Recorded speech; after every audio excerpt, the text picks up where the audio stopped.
میرے دوستوں اور ساتھیوں اور میری ماؤں بہنوں اور بیٹیوں،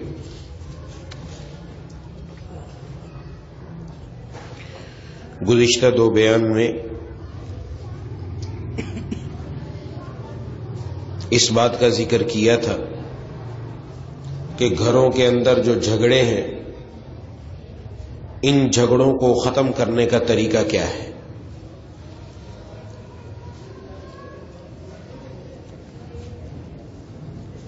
اس کے لیے پہلی بات یہ عرض کی تھی کہ ہر انسان اور ہر مرد و عورت اپنے اندر تواضع اور ایثار پیدا کر لے تو پھر جھگڑا ختم ہو جاتا ہے۔ جہاں پر تواضع کے مقابلے میں تکبر ہو، میں کا بت ہو، ایثار کے مقابلے میں خود غرضی ہو، لالچ ہو، تو پھر جھگڑے جنم لیتے ہیں اور گھر ٹوٹتے ہیں۔ دوسری بات عرض کی تھی کہ محبوب کبریا خاتم الانبیاء سرور کونین صلی اللہ علیہ وسلم نے ارشاد فرمایا کہ اپنے بھائی کے لیے وہ بات پسند کرو جو تم اپنے لیے پسند کرتے ہو۔ عورتیں عورتوں کے لیے، مرد مردوں کے لیے۔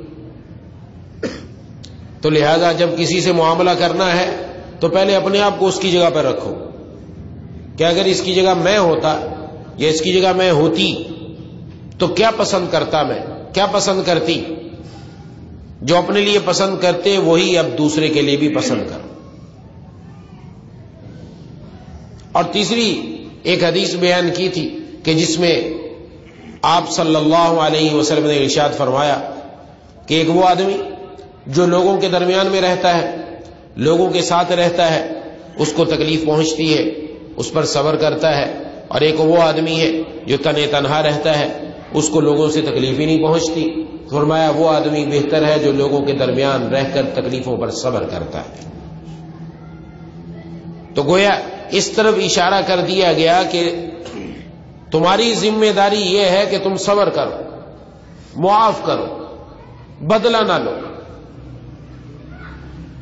ایک اور حدیث میں آپ صلی اللہ علیہ وسلم نے ارشاد فرمایا، بخاری شریف میں ہے، ما احد اصبر على اذى سمعه من الله يدعون له الولد ثم يعافيهم ويرزقهم۔ فرمایا کہ اللہ تبارک و تعالی سے زیادہ کون ہے جو تکلیفوں پر صبر کرنے والا ہے۔ اللہ سے زیادہ، اس لیے کہ اللہ تبارک و تعالی کے نافرمان اور اللہ تعالی سے دور ایسے لوگ کہ جنہوں نے نعوذ باللہ بعض انبیاء کو اللہ کا بیٹا قرار دیا، بعض نے فرشتوں کو اللہ کی بیٹیاں قرار دیا۔ فرمایا حدیث کے اندر کہ وہ اللہ تعالیٰ کے لیے اولاد کا دعویٰ کرتے ہیں کہ اللہ کا بیٹا ہے، پھر بھی اللہ ان کو عافیت بھی دیتے ہیں، رزق بھی دیتے ہیں۔ ان سے بڑھ کر صبر کرنے والا کون ہوگا؟ اور وہ طاقتور اتنے کہ بدلہ لینے پر آئیں تو سب ختم، لیکن اس کے باوجود ان سے بڑا کوئی صبر کرنے والا نہیں۔ دوست اور دشمن سب کے لیے یکساں دسترخوان لگا ہوا ہے، دوست کو بھی نعمتیں مل رہی ہیں، دشمن کو بھی کھانے پینے کو مل رہا ہے، دشمن کو بھی دنیا مل رہی ہے، ایسا نہیں کہ اس کو نہیں مل رہی۔ اور وہ ہیں کہ جو اللہ تبارک و تعالیٰ کے نافرمان ہیں، اللہ سے دور ہیں۔ تو فرمایا کہ اللہ سے بڑھ کر صبر کرنے والا کون؟ جب اللہ صبر کر رہے ہیں تو بندے کو کتنا صبر کرنا چاہیے۔ اس لیے بعض اکابر کا قول ہے کہ اللہ تبارک و تعالی کے اخلاق کو اپناؤ۔ مفہوم یہ ہے کہ جیسے وہ صبر کر رہے ہیں بندہ بھی صبر کرنا سیکھے، اپنے اندر صبر کرے۔ لیکن کوئی کہے کہ اللہ تبارک و تعالی دنیا میں تو پوچھ نہیں رہے، آخرت میں تو خوب پکڑیں گے۔ ان بطش ربک لشدید، تیرے رب کی پکڑ بڑی سخت ہے، وہاں تو حساب کتاب برابر کیا جائے گا ان کے ساتھ۔ تو آپ ہمیں صبر کرنے کا کہہ رہے ہیں، تو اللہ تعالیٰ دنیا میں صبر فرما رہے ہیں تو ہم بھی صبر کریں. ہم آخرت میں بدلہ لینا چاہتے ہیں تو آخرت میں بدلہ لے لیں کہ اس کا معاملہ اللہ کے حوالے کر دیں, اللہ خود بدلہ لے لے گا. ہم نہیں لیں, کیونکہ ہم لیں گے تو جھگڑا ہوگا, ہم لیں گے تو آپس میں گھر ٹوٹیں گے, ہم لیں گے تو گھروں میں نفرتیں پیدا ہوں گی. ہم نہیں لیں. ہماری ذمہ داری یہ ہے کہ ہم صبر کریں, بدلہ نہ لیں اور معاف کر دیں. اور جو یہ کرتا ہے تو اللہ تعالی کے انعامات کی بارش ہوتی. یہ مطلب نہیں ہے کہ کوئی آدمی کہہ لے بھئی یہ تو ان کو بتا دیا کہ تم تکلیفوں پر صبر کرو, اب ان کو تکلیفیں دینا شروع کرو, تکلیفوں پر تکلیفیں دو. شریعت نے دونوں کا پیمانہ برابر رکھا ہے. دوسری طرف حکم ہے کہ کسی مسلمان کو دوسرے مسلمان کو تکلیف دینے کی اجازت نہیں ہے کہ وہ ذرہ بھی تکلیف دے. المسلم من سلم المسلمون من لسانه ویده. مسلمان وہ شخص ہے, کامل مسلمان وہ ہے کہ جس کے زبان اور ہاتھ سے دوسرے مسلمان محفوظ ہوں. اور یہ بتلا دیا گیا حقوق العباد میں سے ہے. اگر کسی بندے نے کسی کو تکلیف دی, اس کو برا بھلا کہا, اس کو کوئی نہ کوئی اذیت پہنچائی, تو جب تک بندہ معاف نہیں کرے گا اللہ بھی معاف نہیں کرے گا. اس لیے اس کو سوچنا چاہیے جو کسی کو دوسرے کو تکلیف دے رہا ہے کوئی معمولی معاملہ نہیں ہے, پکڑ ٹھیک رہا گئے. ادھر اس کو روکا کہ تم نے تکلیف نہیں دینی, اس کو روکا ہے. اور دوسری طرف اگر تکلیف پہنچ رہی ہے تو تمہاری ذمہ داری کیا ہے؟ تم اپنا کام کرو کہ تم صبر کرو, تم بدلہ نہ لو, تم معاف کر دو, معاف کرنے کو اپناؤ.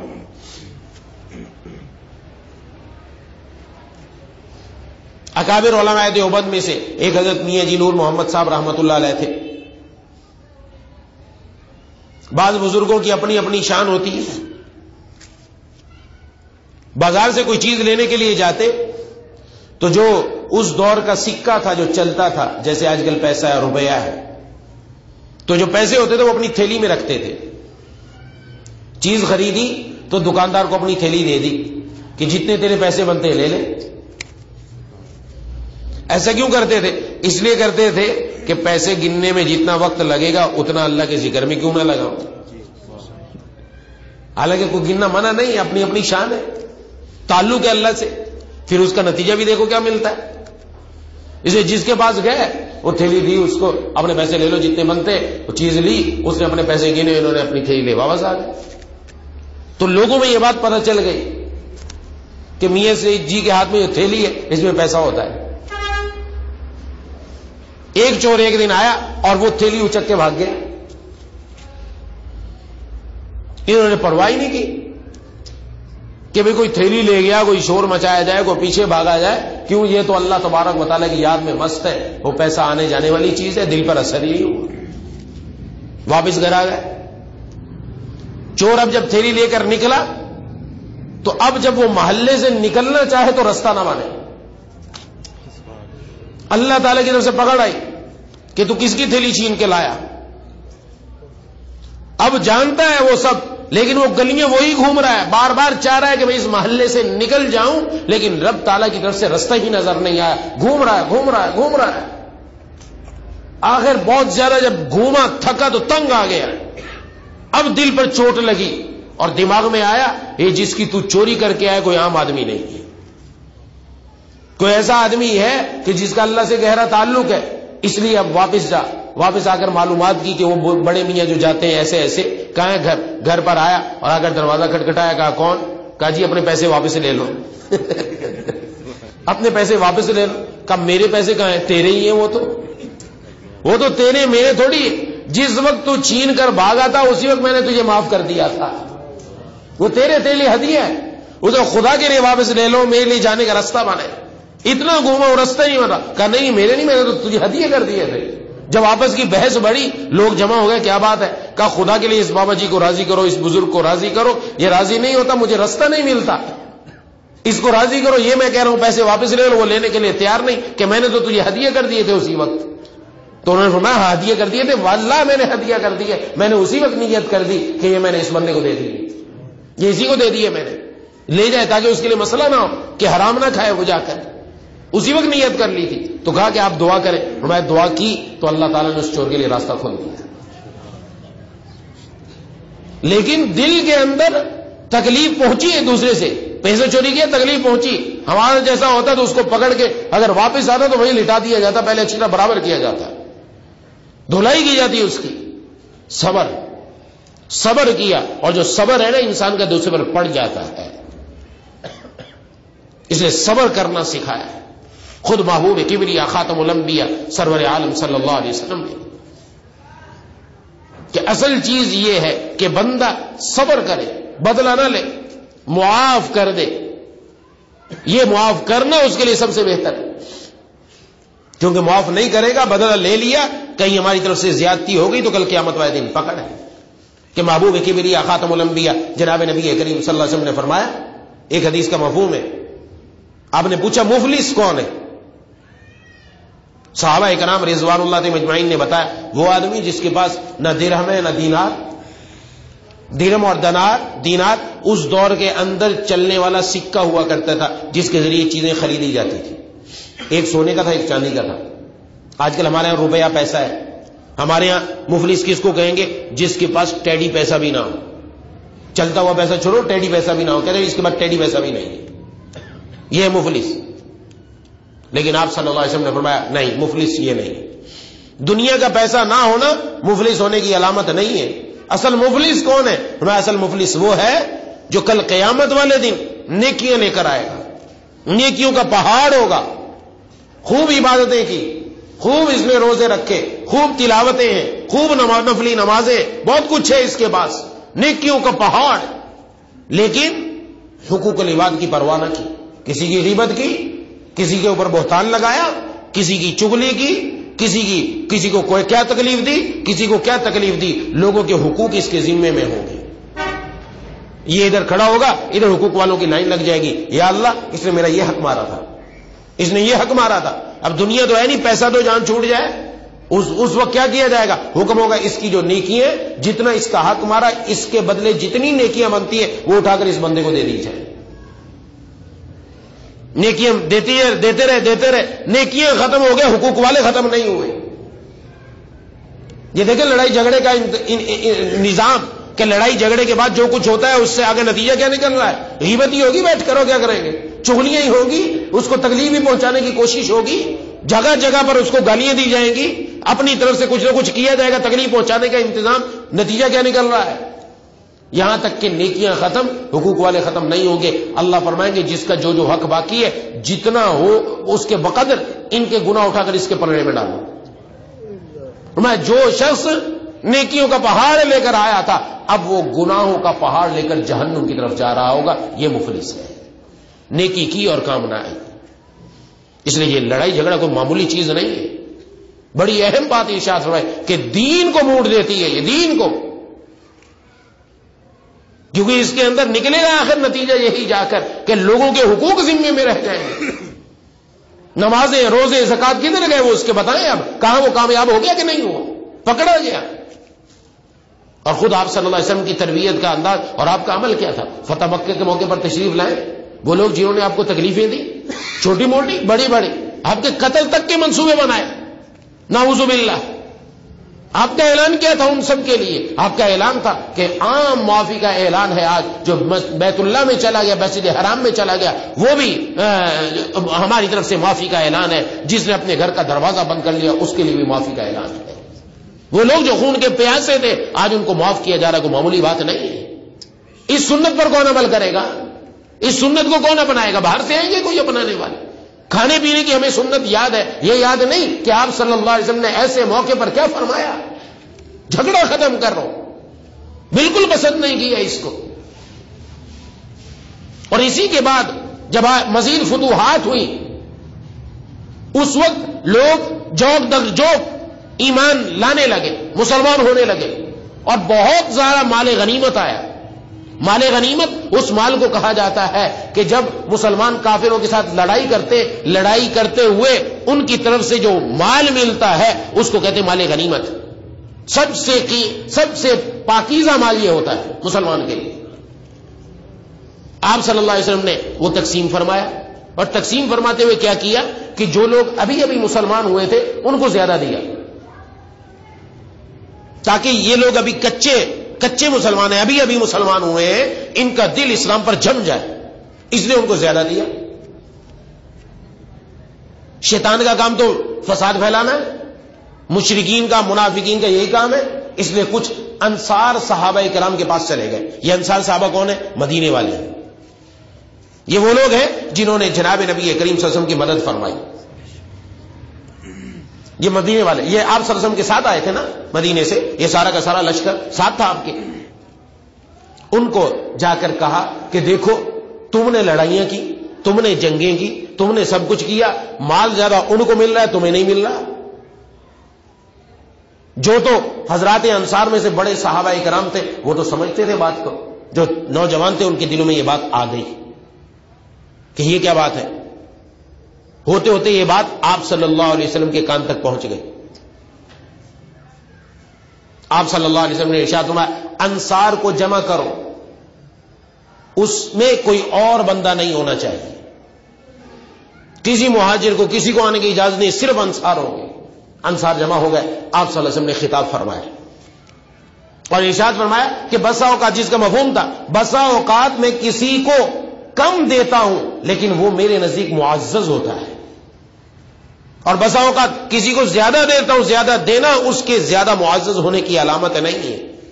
اور پھر ارشاد فرمایا کہ اے انصار, سب لوگ جب جائیں گے تو اپنے ساتھ کوئی بکریاں لے کر جائے گا, کوئی گائے لے کر جائے گا, کوئی دنیا کا سامان لے کر جائے گا.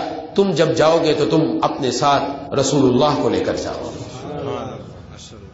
حضرات صحابہ کرام رونے لگے. انصار, کیا آپ صلی اللہ علیہ وسلم نے کیا, آپ سے بڑھ کر کیا دولت ہے.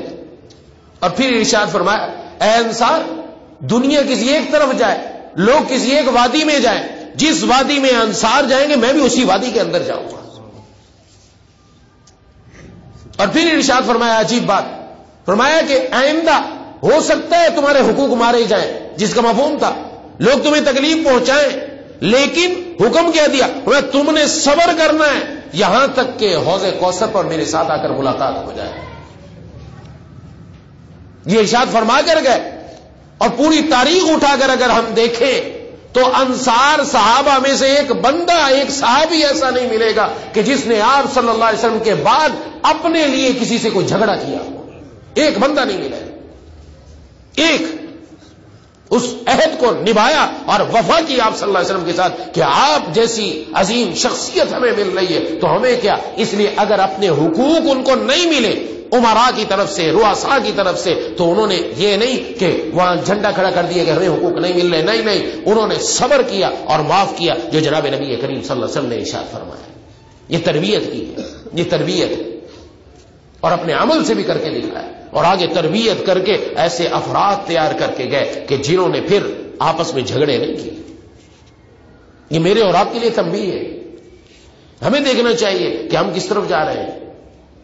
کہ محبوب کبریا خاتم الانبیاء سرور عالم صلی اللہ علیہ وسلم فرما کر گئے کہ میری اب آگے والا کچھ بھی کریں لیکن ہماری ذمہ داری, ہم نے اپنا کام کرنا ہے. ہماری ذمہ داری ہے کہ ہم صبر کریں. ہم تو اپنا کام کریں نا, ہم نے اپنی قبر میں جانا ہے. ہم سے یہ سوال نہیں ہوگا فلانے نے تجھے تکلیف دی اس لیے, ہم سے یہ سوال ہوگا اس تکلیف پر تو نے صبر کیوں نہیں کیا, کیوں جھگڑا کیا. ٹھیک ہے دل کی آگ نہیں بجھری, بدلہ لینا چاہتے خود نہ لو, اس کا بدلہ اللہ پر چھوڑ دو. اللہ بہترین بدلہ لینے والے ہیں, ان پر چھوڑ دو تاکہ معاشرے کے اندر فساد نہ, گھروں میں فساد نہ ہو. آج ہمارے گھروں میں فساد ہے, خاص طور پر خواتین سے درخواست ہے. گھروں میں اختلافات ہیں, ہمارے جھگڑے ہیں, گھروں میں بن نہیں رہی, جس میں زیادہ کردار عورتوں کا ہے. عورت اگر چاہے گھر ایک جنت بن جائے, ایک مثالی گھر بن جائے کہ اس گھر کے اندر لگائی بجھائی اور آگ لگانے والی عموماً عورتیں ہوتی ہیں. اور یہ چیز اب ایسا ایسا مردوں میں بھی آ رہی ہے کہ لگائی بجھائی کرانی, جھگڑا کرانا ہے. ارے جو خوش ہے اس کو خوش دیکھ کر خوش ہو جاؤ کہ اللہ اس کو اور خوشیاں عطا فرمائے. کیوں کسی کی خوشی پر جل رہے ہیں, کیوں کسی کو خوشی پر حسد ہو رہا ہے, کیوں کسی کے ساتھ یہ معاملہ ہے کہ اس کا شوہر اس کے ساتھ اچھا کیوں چل رہا ہے, برا چلنا چاہیے. گھر کے افراد, وہ جو قریبی افراد ہیں وہی نہیں چاہ رہے. بھائی بہن کے گھر کو بستا ہوا نہیں دیکھنا چاہتے, بہن بھائی کے گھر کو بستا ہوا نہیں دیکھنا چاہتی. وہ چاہتی دونوں میں لڑائی ہو, جھگڑا ہو, شوہر بیوی کی پٹائی کرے, مارے اس کو. یہ کیا چکر چل رہا ہے ہمارے گھروں کے اندر؟ ہم اپنے گھروں میں ایسا ماحول کیوں پیدا کر رہے ہیں جو لڑائی جھگڑے والا؟ اب آپ اندازہ لگا لیجئے یہ سارے نماز، روزے، زکاتیں کدھر چلی جائیں گی؟ اس لیے ایک حدیث میں جناب نبی کریم صلی اللہ علیہ وسلم نے فرمایا، دو عورتوں کا ذکر ہوا، ایک وہ عورت عرض کیا گیا بڑی نمازوں کی پابند ہے، بلکہ نوافل کی بھی پابند، نوافل روزے اور نفلی عبادات خوب ہے، لیکن ایک بیماری ہے اس کے اندر کہ وہ زبان کی اچھی نہیں ہے، تکلیف دیتی ہے دوسروں کو۔ آپ نے ارشاد فرمایا یہ عورت جہنمی ہے۔ اور دوسری عورت کا ذکر ہوا، یہ زیادہ نفلی عبادت نہیں کرتی، فرائض پورے کرتی ہے، واجبات پورے کرتی ہے، لیکن اچھی ہے، زبان کی بڑی اچھی ہے، تکلیف نہیں دیتی کسی کو۔ آپ نے فرمایا کہ یہ عورت جنتی ہے۔ یہ کس کی زبان سے فیصلہ ہو رہا ہے؟ یہ محبوب کبریا خاتم الانبیاء سرور عالم صلی اللہ علیہ وسلم کی زبان نبوت سے فیصلہ ہو رہا ہے۔ خود سوچ لیں کہاں گیا اس عورت کے نماز، روزے، زکات کہاں گئی جس نے اپنی زبان سے ایسی باتیں کی تھی؟ اس لیے وہ حدیث بھی سن لی، مفلس ہو جائے گا آخر میں جا کر۔ اللہ ہماری حفاظت فرمائے ان چیزوں سے، خاص طور پر حقوق العباد کی کوتاہی سے اللہ ہم سب کی حفاظت فرمائے کہ کسی کا ہم حق مار کر چلے گئے۔ حضرت امام ابو یوسف رحمت اللہ علیہ بہت بڑے اللہ کے ولی اور ہمارے ائمہ میں سے بڑے امام گزرے، اپنے وقت کے چیف جسٹس تھے، اور روزانہ غالباً 100 رکعت نفل کا اہتمام تھا۔ اس کے علاوہ جو کچھ تھا وہ تو الگ، چونکہ چیف جسٹس تھے، قاضی القضات تھے، آپ کے سامنے لوگ اپنے مسائل لے کر آتے، فیصلہ کرتے۔ تو جب آپ کا موت کا وقت قریب آیا تو بہت پریشان دکھائی دے، کہا کیا بات ہے؟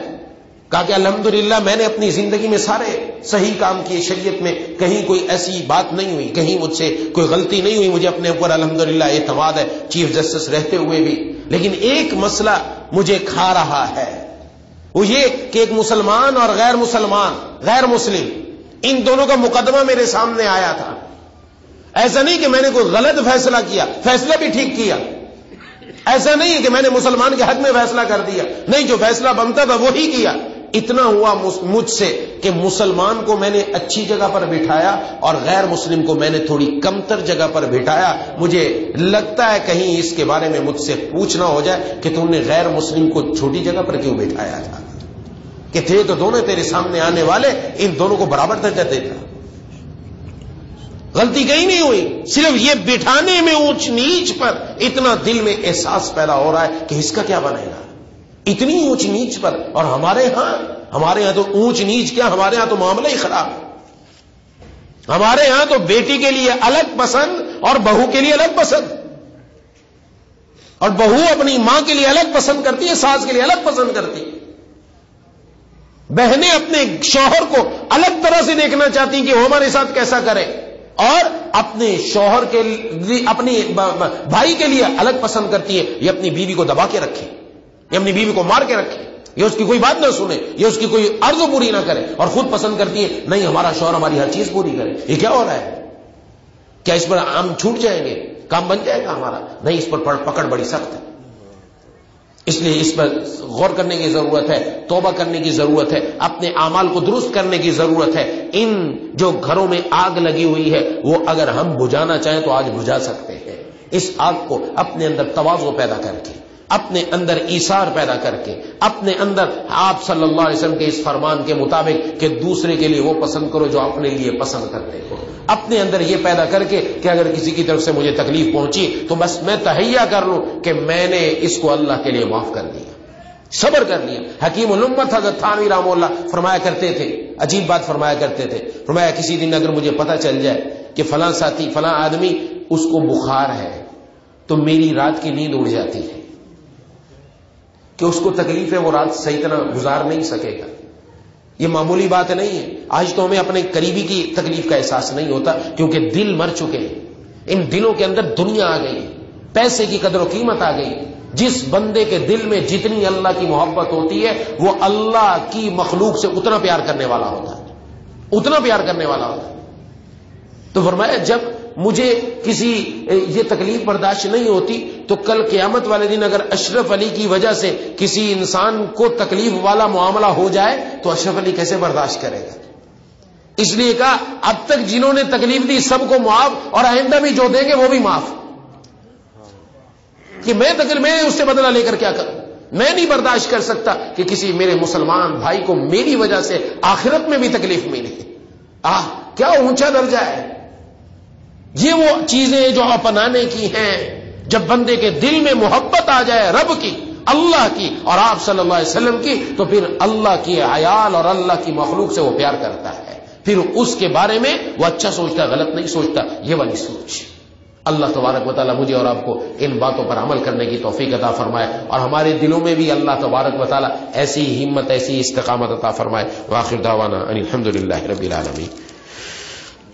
بسم اللہ الرحمن الرحیم. الحمدللہ رب العالمین الرحمن الرحیم مالک یوم الدین. ایاک نعبد وایاک نستعین. اهدنا الصراط المستقیم صراط الذین انعمت علیہم غیر المغضوب علیہم ولا الضالین. اللهم صل علی سیدنا مولانا محمد وعلى آل سیدنا مولانا محمد وبارک وسلم. یا الہ العالمین یا ارحم الراحمین یا ذا الجلال والاکرام یا مالک الملک یا احکم الحاکمین. ہم سب کے تمام صغیرہ کبیرہ گناہوں کو معاف فرما دیں. یا الہ العالمین، ہم نے جان بوجھ کر یا بغیر علم کے ہم سے کوئی ایسی حرکت ہو گئی جس کی وجہ سے جھگڑا ہو گیا، یا اللہ ہماری اس خطا کو معاف فرما دیجیے. یا الہ العالمین، لوگوں کے درمیان ہمیں جوڑنے والا بنا دیجیے. یا اللہ جوڑنے والا بنا دیجیے. یا الہ العالمین، ہماری ذات سے کسی کو تکلیف نہ پہنچے، ہمیں ایسا بنا دیجیے. اور ہم نے کسی کی طرف سے بھی اگر تکلیف پہنچی ہے، یا اللہ ہم نے آپ کی رضا کی خاطر اس کو معاف کر دیا. اے الہ العالمین، ہمارے دلوں میں ایسا یا اللہ اپنی محبت، یا اللہ اور اپنے محبوب کی ایسی محبت عطا فرما دے کہ ہمارے دلوں میں آپ کی مخلوق کے ساتھ محبت پیدا ہو جائے. اے الہ العالمین، اے ارحم الراحمین، ہم میں سے جو بیمار ہیں، گھروں میں جو بیمار ہیں، دوست و احباب میں جو بیمار ہیں، محمد خلیل کے لیے اور ارمان کی مامی اور ارمان کی کزن کے لیے دعا کیے، سب بیمار ہیں. اللہ تبارک و تعالی سب کو شفائے کاملہ عاجلہ مستمر عطا فرما دے. جو مقروض ہیں ان کو قرضوں سے رہائی نصیب فرما دے. جو بے روزگار ہیں ان کو حلال برکت والا روزگار عطا فرما دے. جن کو حلال روزگار میسر ہے ان کی روزی میں خوب برکت عطا فرما دے. یا اللہ ہر خیر ہر مسلمان مرد ہر مسلمان عورت کو عطا فرما. ہر شر سے ہر مسلمان مرد ہر مسلمان عورت کی حفاظت فرما.